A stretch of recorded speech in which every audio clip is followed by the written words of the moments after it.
Hello guys, how are you? I'm Hardeep Singh. Welcome back to your own YouTube channel. IELTS updates and recent exams. For more updates related to recent IELTS exam writing test topics, listening, reading, practice test, and speaking, you can guesswork. Please, guys, participate in everyday listening and reading practice test to achieve your desired band score in your actual IELTS exam. Please hit the like and subscribe button. Press the bell icon for the upcoming notifications. Don't forget like, subscribe and share my YouTube channel and my Facebook page, IELTS updates and recent exams. Part 1. You will hear a woman talking to a man about joining a drama club. First, you have some time to look at questions 1 to 6.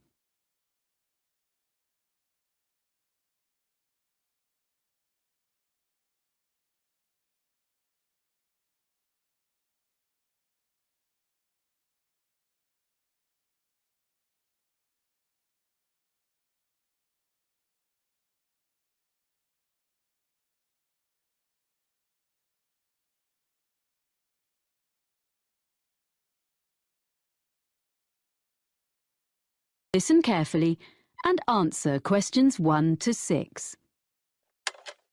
Hello, Robert Gladwell speaking. Oh, hi. My name's Chloe Martin. I was given your name and phone number by Ben Winters. I work with him, and he said you're a member of Midbury Drama Club. Yes, I am. Well, I've just moved to the area, and I'm keen to join a drama club. Great. Yes, I can give you some information. We're one of the oldest drama clubs in the area, as the club started in 1957. We now have about 60 members. Our youngest member is 10, and our oldest member is 78. Oh, I think I saw a picture in the newspaper the other day of some of your members being presented with a prize. Yes, the youth section did very well in a competition and won £100, which will help with their next production. Anyway, tell me a bit more about yourself. Well, I've done a bit of acting. I was in a couple of musicals when I was at university, and a historical play more recently. We mainly do comedy plays. We get good audiences for that kind of thing. We haven't attempted a musical yet, but we might do one soon. Oh, when do you usually meet? On Tuesdays. Presumably I'll need to do an audition. Yes, there were a few auditions last Tuesday, and we'll be doing more at our next meeting, which is in 2 weeks' time. That's on Tuesday the 12th of March. There'll be another opportunity 2 weeks after that, which will be on the 26th of March. Oh, well, I can come to your next meeting, and if I don't get an acting part in a play, I'd be happy to help with something else. I've designed publicity before.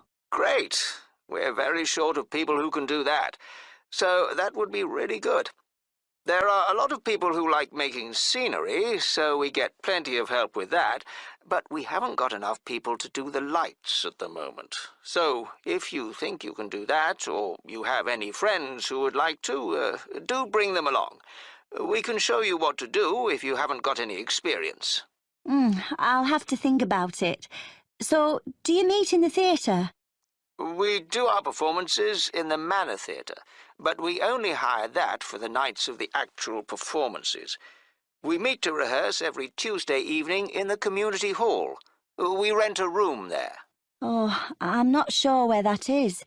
I'll be coming by car because I don't live in the town centre. It's in Ashburton Road. As you're coming towards the centre, down Regent Street, you need to turn left at the crossroads. Oh, I know. There's a big car park down there, just before you get to a hotel. It's on the other side of the road from the sports centre. That's it. That's the closest place to leave your car, and you don't have to pay in the evening to park there. We meet at 7:30, and we usually finish by 9:30 or 10. OK. Before you hear the rest of the conversation, you have some time to look at questions 7 to 10.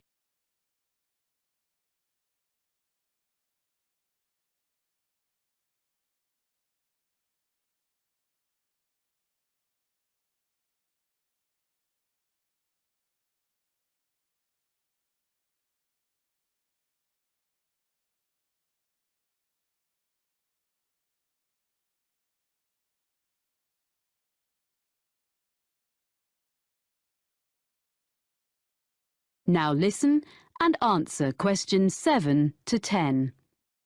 I haven't mentioned that we have to make a charge. Everyone pays a subscription of £180 to be a member for a year. You can pay for the whole year at once, or you can pay £15 every month. It works out the same. There are reductions for retired people and under 18s, but I don't think you come into either category. No, I'm 26. Oh, that fee covers all the costs, like photocopying of scripts and producing the posters, but it excludes the costumes for the performances. We ask people to pay for the hire of those themselves. It does mean they look after them properly, as they know they won't get their deposit back otherwise. Can I come along to the next meeting then? Of course. We'd love to see you. And if you want to know more about how we run the auditions or the next play we're doing, why don't you give our secretary a ring? She'll be really pleased to help you. Oh, what's her name? It's Sarah Sordicott. That's SAWDICOTT.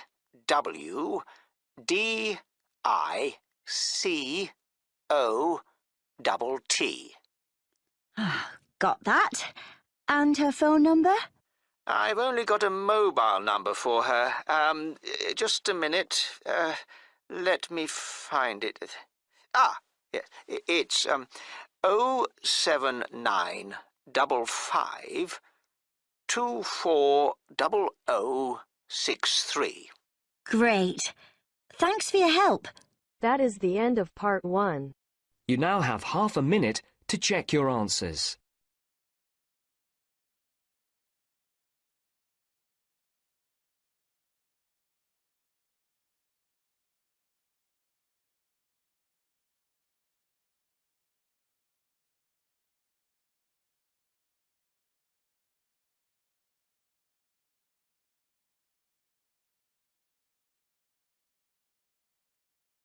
Now turns to part 2. You will hear a radio programme in which a presenter called Jasmine tells her colleague Fergus about a charity. First, you have some time to look at questions 11 to 15.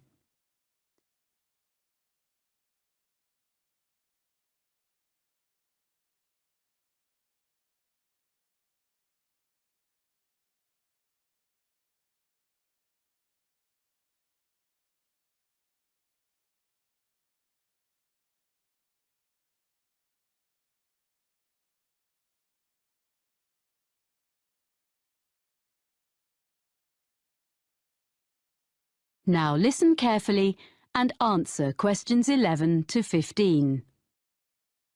And now here's Jasmine, who's come to tell us about this week's charity. Hi, Fergus. This week, I'm going to talk about forward thinking and their plans for the Colville Centre. So, in recent years, people have realised how useful the arts can be within healthcare. The idea behind forward thinking is to use the arts to promote well-being.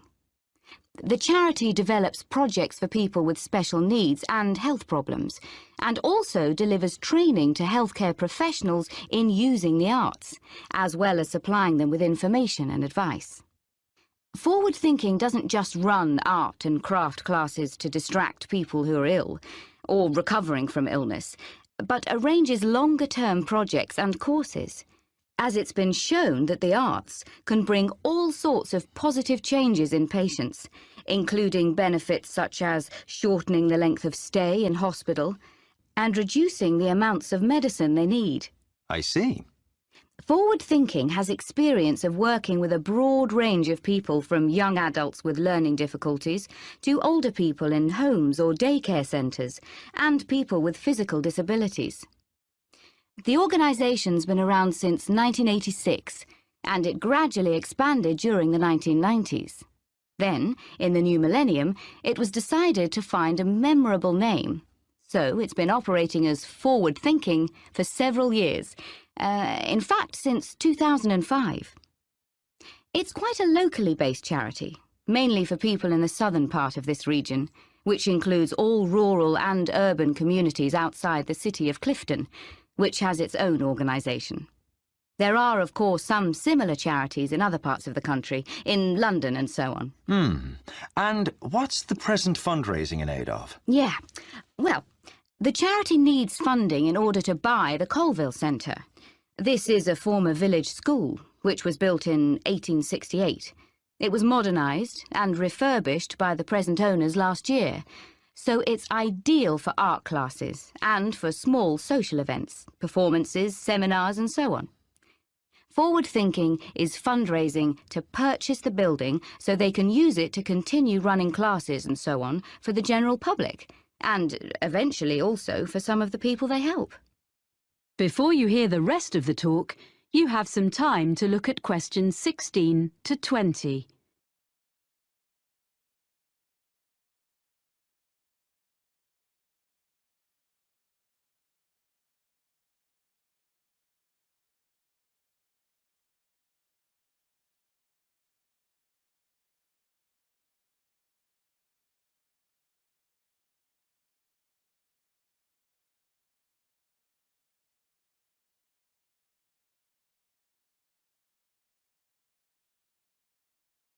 Now listen and answer questions 16 to 20. Right. So, can you give us a few ideas about what classes people might do there? Is it all art classes? Well, there are some very good art classes, but there are lots of other things going on as well. So, for example, there's Learn Salsa with Nina Bellina's team. They say that salsa is an easy dance to learn. It's also an excellent form of exercise, according to Nina. And that class is for both men and women, of course. It's ideal for beginners and what they call refreshers. That's £100 for 10 sessions. Then, another class is called Smooth Movers. It's with Kevin Bennett. And it's for you if you don't have the same energy levels as you used to when you were a teenager. It's a gentle exercise class, geared to the needs of whoever is in the group in a particular session. And Kevin is qualified to teach classes to people getting over injuries and so on, and balance training. That's £60 for 10 sessions. Then there's a day called Art of the Forest with Jamie Graham, where you discover Upper Wood, a short walk from the Colville Centre, and learn how to design in 3D with natural materials. It's an unusual and exciting way to be creative. Jamie is an artist, with a background also as a country park ranger.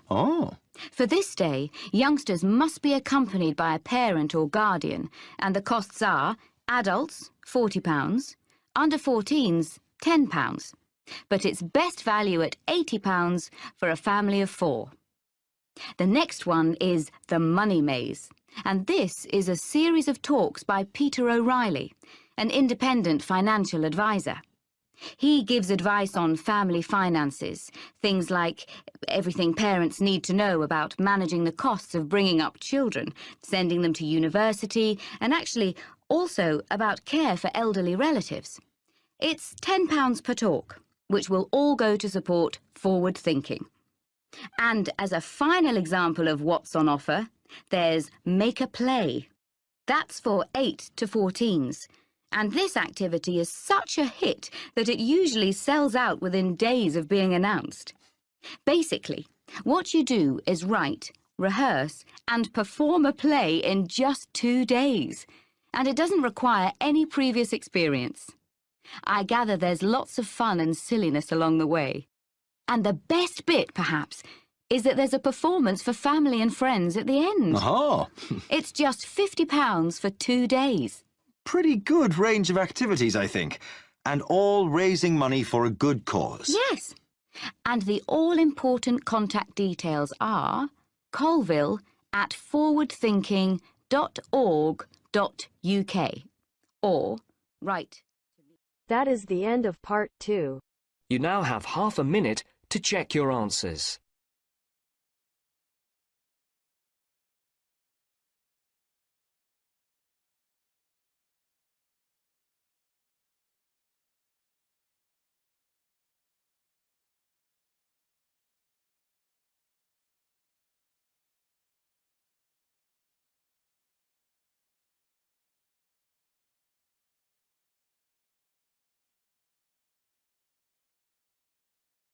Now turns to part 3. You will hear a tutor and 2 students discussing the best ways to study. Listen carefully and answer questions 21 to 25.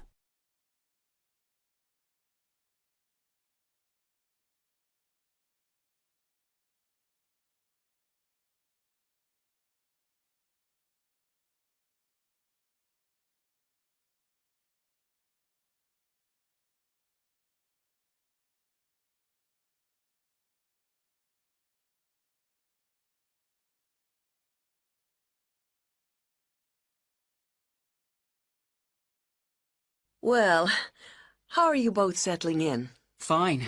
Yes, no problems. So far, anyway. Good. Remember that as your personal tutor, I'm here to help you if you do have any difficulties. Now, as you know, lectures start on Monday, so I thought we'd look at a few ways of making the most of them, especially in terms of the notes you take.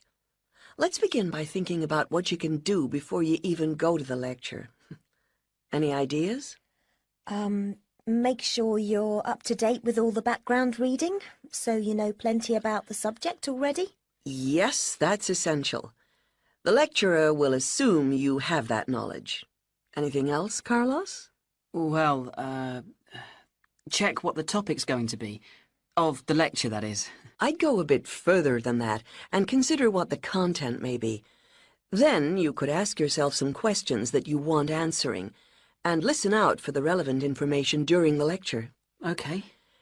Now that brings us to the lecture itself and the actual business of writing notes. But there's a lot to deal with there, so we'll come back to that later. What I'd like to do for the moment is continue with the process of note-taking and move on to the next stage. Any suggestions for what that might be? When the lecture is over, you mean? Yes, once you're able to sit down somewhere quiet with your notes. Read them? More than that, you need to make sure they'll still make sense to you weeks, months later. Edit them? Yes, that's what's needed. It's well worth spending a few minutes on it. Any missing words, anything difficult to read, things you didn't have time to jot down, now is the time to do so, while everything's still fresh in your mind. Right. And after that, when's the best time to revise them? When do you think, Carlos? I'd say just before the next lecture, in the same subject. Precisely. That's a vital time to look at them again, for obvious reasons. But it's definitely not the only time. When should you revise them again? A month later, maybe? Sooner, and much more often than that. I'd recommend you look at them again once a week. That's why it's so important they're complete and easy to follow. Before the talk continues, look at questions.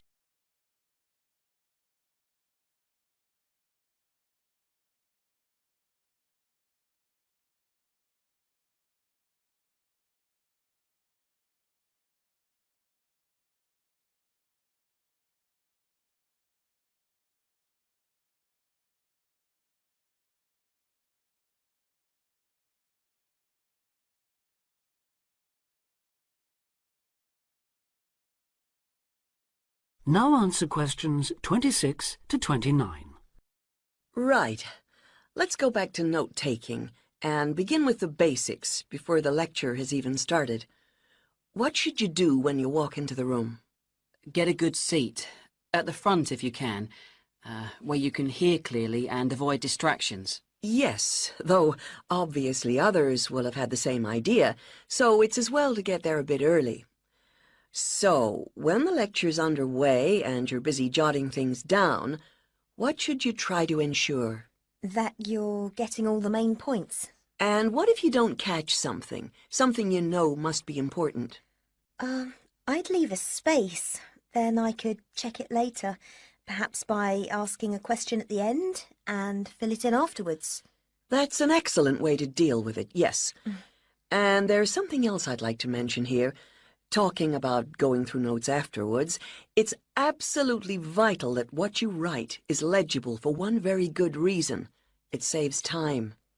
You'll waste many hours during the course if your revision is held up because you can't read what you've written.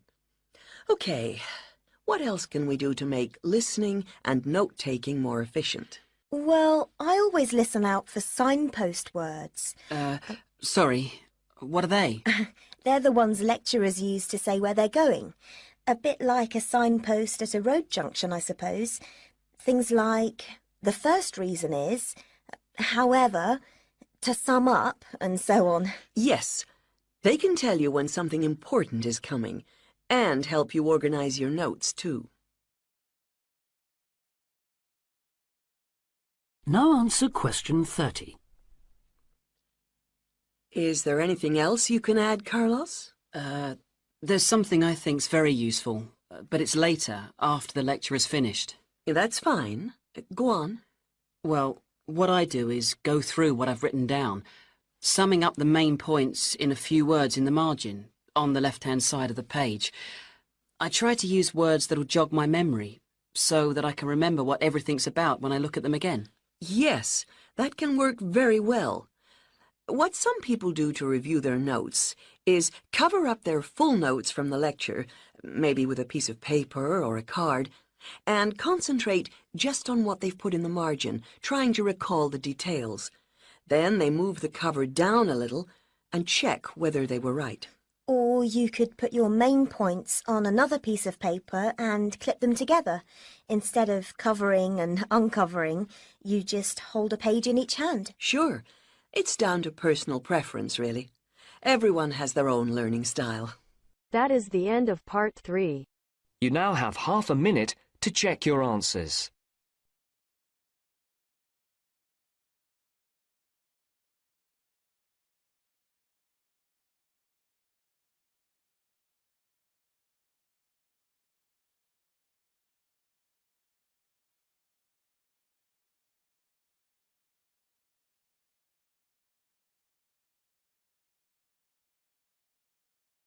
Now turns to part 4.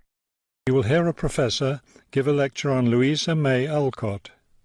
First, you have some time to look at the questions 31 to 40.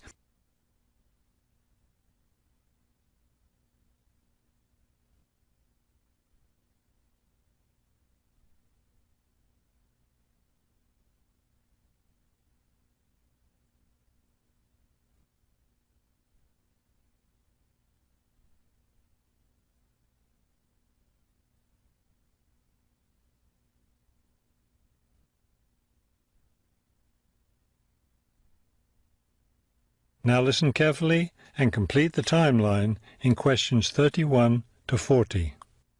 Good afternoon. Today I'd like to continue our discussion of the lives of prominent American writers by talking about Louisa May Alcott, one of the best-known 19th century writers. Alcott is known for her moralistic girls' novels, but she was a much more serious individual than those novels might lead one to believe. She was born in 1832, the daughter of Bronson Alcott, who was one of the founders of the Transcendentalist movement. Bronson Alcott was a philosopher, but not a provider, and the family lived close to poverty. From an early age, Louisa was determined to find a way to improve her family's economic situation. As a teenager, she worked to support her family by taking on a variety of low-paying jobs, including teacher, seamstress, and household servant. Alcott also started writing when she was young. She wrote her first novel when she was just 17 years old, although it wasn't published until many years after her death. It was called The Inheritance. In 1861, the Civil War broke out. Alcott worked as a volunteer, sewing uniforms and bandages for soldiers. The following year, she enlisted as an Army nurse. She spent the war years in Washington, nursing wounded soldiers at a military hospital. While working at the hospital, she wrote many letters to her family at home in Massachusetts. After the war, she turned the letters into a book, which was published under the title Hospital Sketches. She also wrote numerous romantic stories, which she sold to magazines. Around this same time, she was offered the opportunity to travel to Europe as the companion to an invalid. When she returned home from Europe in 1866, she found her family still in financial difficulty and in need of money. so she went back to writing. Her big break came in 1868 with the publication of her first novel for girls, Little Women. The novel achieved instant success, and the public wanted more. From then on, Alcott supported herself and her family by writing novels for girls. It wasn't the writing she had dreamed of doing, but it earned her a good income. Alcott took care of her family for the rest of her life. In 1878, her youngest sister May got married. A year later, May died after giving birth to a daughter. Louisa Alcott raised her sister's orphaned child. In 1882, Bronson Alcott suffered a stroke. Soon after that, Louisa Alcott set up a house for him, her niece, her sister Anna, and Anna's 2 sons in Boston. Her mother was no longer living by this time. Alcott was still writing novels for girls, including 2 sequels to Little Women, Little Men and Joe's Boys. The latter was published in 1886. Louisa Alcott had suffered poor health ever since she contracted typhoid fever while working as a war nurse. She died in March of 1888, at the age of 55. She was buried in Concord, Massachusetts. That is the end of part 4. You now have half a minute to check your answers.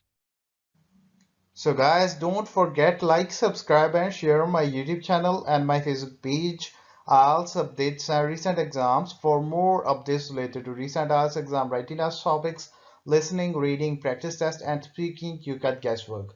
Please guys, participate in everyday new IELTS listening and reading practice tests to achieve your desired band score in your actual IELTS exam. For more IELTS material, visit my official website www.ieltsupdatesandrecentexams.com. The link is given below in the description. If you need PDF files of latest IELTS material, then please join my Telegram channel. So guys, please write your score below the comment section. Again, thanks for listening. God bless you all guys. Stay tuned, stay safe.